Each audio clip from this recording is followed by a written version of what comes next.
आज बाल दिवस के अवसर पर शिमला के ऐतिहासिक रिज मैदान में महिला एवं बाल विकास विभाग द्वारा चिल्ड्रन ऑफ द स्टेट बच्चों के लिए स्पोर्ट्स और कल्चरल मीट का भव्य आयोजन किया गया। कार्यक्रम में मुख्यमंत्री सुखविंदर सिंह सुक्खू मुख्य अतिथि के रूप में शामिल हुए।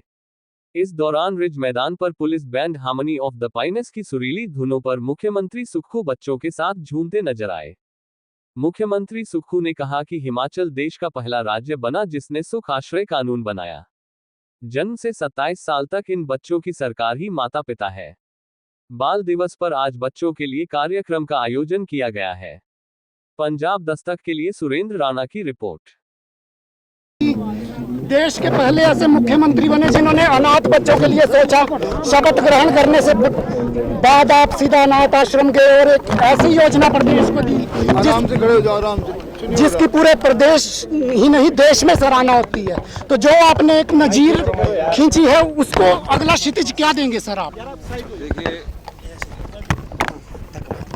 मुख्यमंत्री बनने के बाद सबसे पहले मैं अगर कहीं गया, वैसे तो परंपरा और रिवाज होता है कि सचिवालय में जाकर अधिकारियों की बैठक ली जाती है।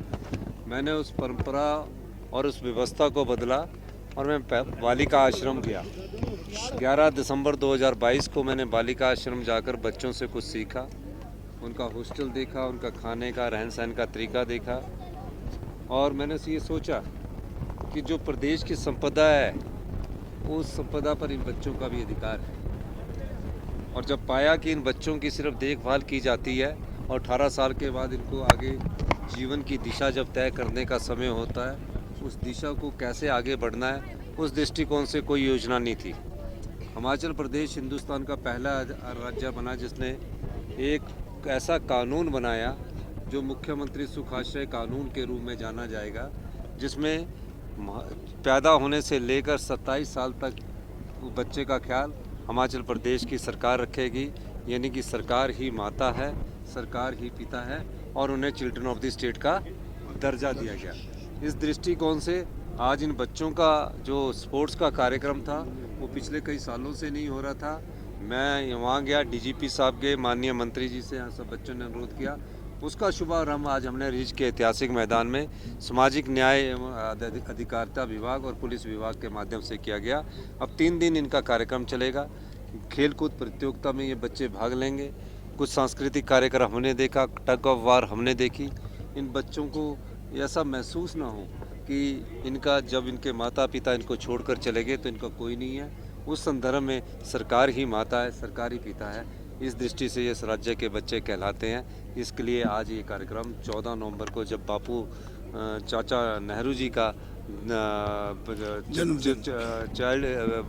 चिल्ड्रन बच्चों के दिवस के रूप में मनाया जाता है, बाल दिवस के रूप में मनाया जाता है, उस संदर्भ में आज ये प्रोग्राम हमने यहाँ आयोजित किया गया है। सर कांग्रेस का प्रदर्शन कैसे देखते? 50 सीटें मिली थी, उसमें से 4 पर ही बढ़त होने आई अभी तक जो सरकार नहीं। ये ना जब कैंपेन चलता है, जब 2022 में चुनाव हुआ था उसमें पहले बीजेपी की बढ़त थी, लेकिन अभी पूर्ण रिजल्ट नहीं आने के बाद ही कहा जा सकता है।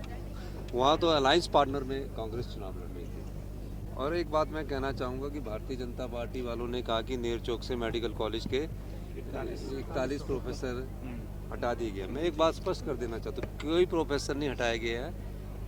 हर एक मेडिकल कॉलेज का अलग कैडर बन रहा है और सभी आईजीएमसी का भी अलग कैडर बन रहा है। डायरेक्टरेट ऑफ मेडिकल एजुकेशन अलग हो गया है और डायरेक्टर ऑफ हेल्थ और सर्विसेज अलग हो गया है। तो जितने भी आईजीएमसी में भी चाहे डायरेक्टर हेल्थ सर्विसेज के जो डॉक्टर लगे हैं वो सब गाँव के पीएससीज में जाएंगे, सीएससीज में जाएंगे और जिला हॉस्पिटल में जाएंगे, जोनल हॉस्पिटल में जाएंगे।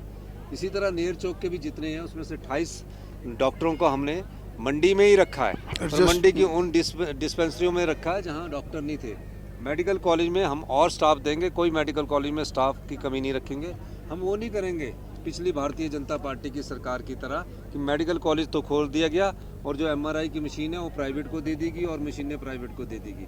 हम आम लोगों की सुविधा के लिए ये सब चीज़ें कर रहे हैं। जब मेडिकल कॉलेज और हेल्थ डिपार्टमेंट के दोनों अलग कैडर हो गए तो इस प्रकार की ट्रांसफर और मेडिकल कॉलेज में भी होगी, यही मैं कहना चाहता हूँ। धन्यवाद। सरकार जो है वो 50,000 करोड़ देखिए, नैतिकता तो उनको अपनी पार्टी में देखनी चाहिए। आजकल की नैतिकता उनके क्या सोलन में हो रहा है, क्या चंबा में हो रहा है, नैतिकता की बात तो वो करें।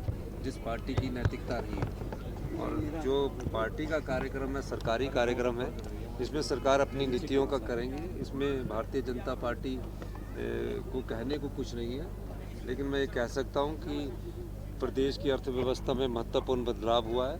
प्रदेश आत्मनिर्भर दिशा में आगे बढ़ा है और जो हमने भ्रष्टाचार के चोर दरवाजे बनकर जो चोर दरवाजों से धन लुटा दिया जाता है उसको रोकने का प्रयास किया। हम सब प्रकार से इस प्रदेश को आत्मनिर्भर बनाने की दिशा में आगे बढ़े हैं। सर, बिहार में वोट चोरी का भी